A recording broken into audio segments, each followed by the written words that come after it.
One creature we have not seen earlier in the year is the lizard.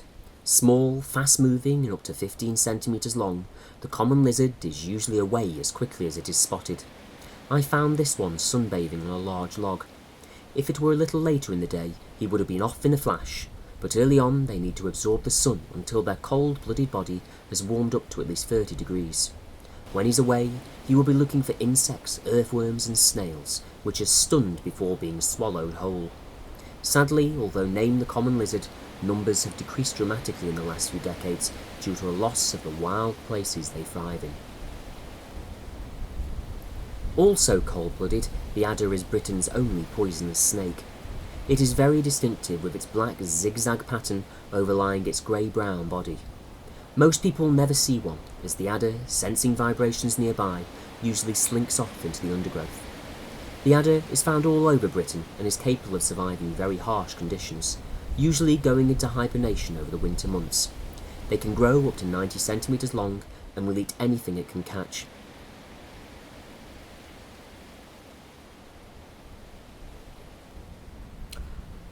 Voles and mice are the favourite food of another hunter, which appears like a spectre over the meadows and fields as the sun begins to set. The barn owl, with its banshee-like screeching call and heart-shaped face, is Britain's most distinctive owl. I saw this one hunting over the low pastures around the village of Meerbrook. The barn owl loves open areas to hunt for its prey, and also for its favourite breeding locality, barns and outbuildings, though originally it would have nested in hollow trees. Sadly, the UK population is now down to around 4,000 breeding pairs, and so far fewer people get to observe its silent, ghostly appearances during the summer evenings. The barn owl has a very grim reputation in English folklore. It is the likely inspiration for the legends of Will-o' the Wisp, a white spectre who silently appeared from nowhere to spirit away lost and lonely travellers.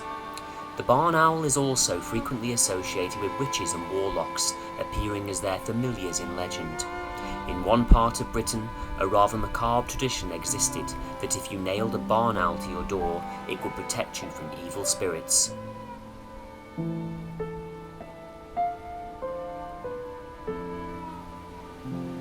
This barn owl is very active, having young to feed in a nearby farm building. This grainy film shows her returning to her nest a great distance away in an old field barn.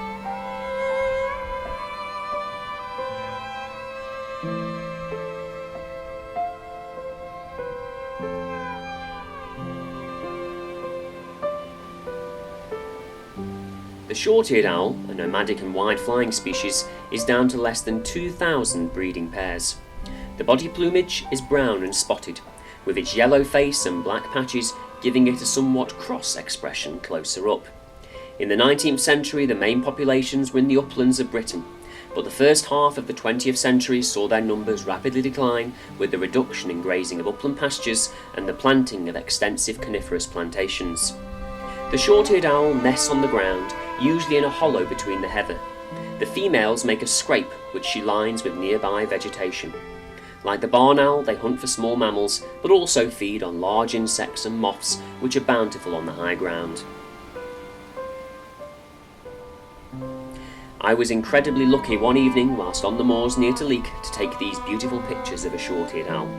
The light evening winds are rustling its feathers, and the glow of the last light creates a halo around its wings. This final picture was taken as the owl flew off into the blood-red sunset.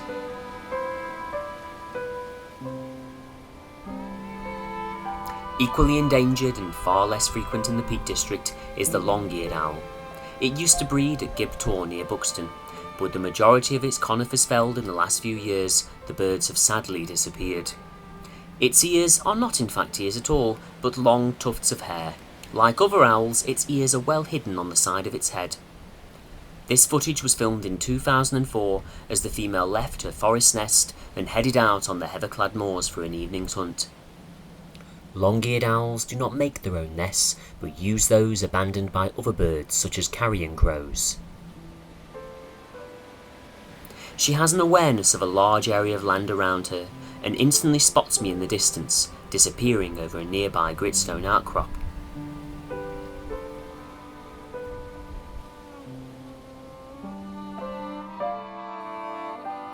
During the day, amongst the flower-rich meadows, those other winged beauties, the butterflies, are still in flight, though late summer brings us a host of new species. Some, like the red admiral, have migrated all the way from Africa to feed on our shores. The meadow brown is another grassland butterfly and is in fact the commonest of all butterfly species in Britain. Much more infrequent is the small copper, which rarely rests and flies at great speed between flower heads. The sulphurous brimstone is much larger and striking, and may in fact be the butter-coloured insect that gave all butterflies their name. The rarest and most celebrated late summer butterfly is the dark green fritillary. The limestone dales of the Peak District are one of the country's strongholds for this unusual butterfly.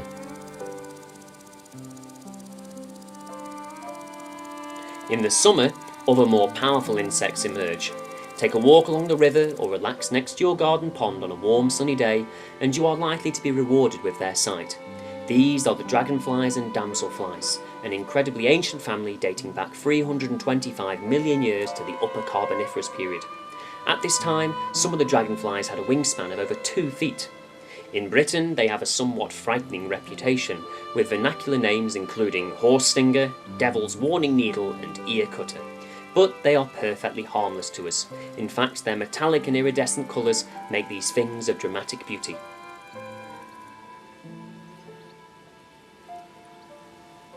Dragonflies are beautifully adapted for flight. They have powerful muscles which direct their forewings independently and enable them great manoeuvrability and agility in the air. They can hover, glide, change direction in a split second and even fly backwards. Although in the same family, dragonflies and damselflies form 2 distinct groups. Dragonflies are large and robust, but damselflies are small and slender. Dragonflies rest with their wings held open, whereas damselflies rest with their wings closed against their bodies. Dragonflies have large eyes which are very close together and often touch. Damselflies' eyes are on either side of the head and never touch. All of the dragonflies have a complex and fascinating life story. They begin as an egg, which can be laid directly into the water or vegetation on the surface. This female dragonfly is ovipositing in the brackish waters of an upland flush. From the egg a small, unassuming nymph hatches, but these little insects are voracious eating machines, catching and consuming anything smaller than they are, from water fleas and tadpoles to small fish. The nymph larva sheds its skin several times as it grows, and in some cases it may take many years to reach maturity.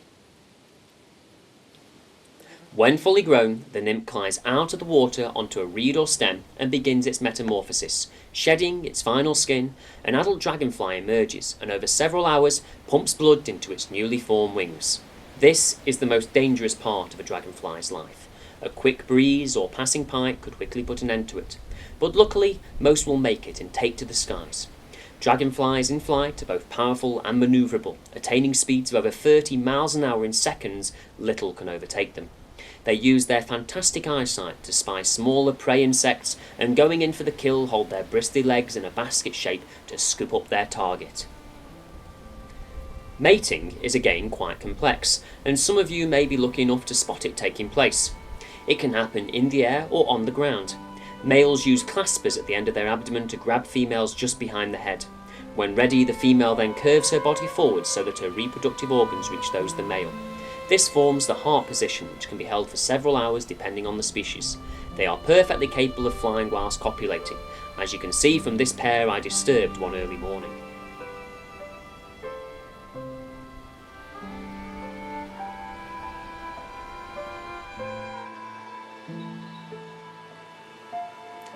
Down by the waterside, you may also be lucky enough to see Ratty from Kenneth Grahame's classic book The Wind in the Willows. Not a rat at all, Ratty is a water vole, the most adorable little rodent with a rich coat and bear-like face, who never grows to more than 20 centimetres in length. A full-grown adult weighs no more than 300 grams.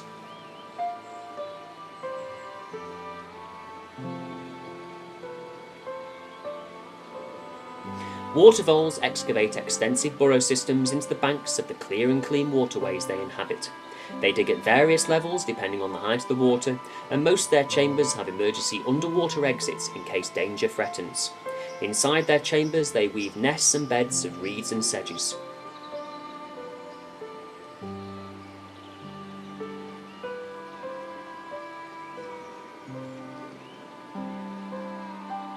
In a day, a water vole will consume 80% of its body weight in lush bankside stems. Over 227 species of plant have so far been identified from their diet. It has also been found that their territory is usually no more than 100 metres in size.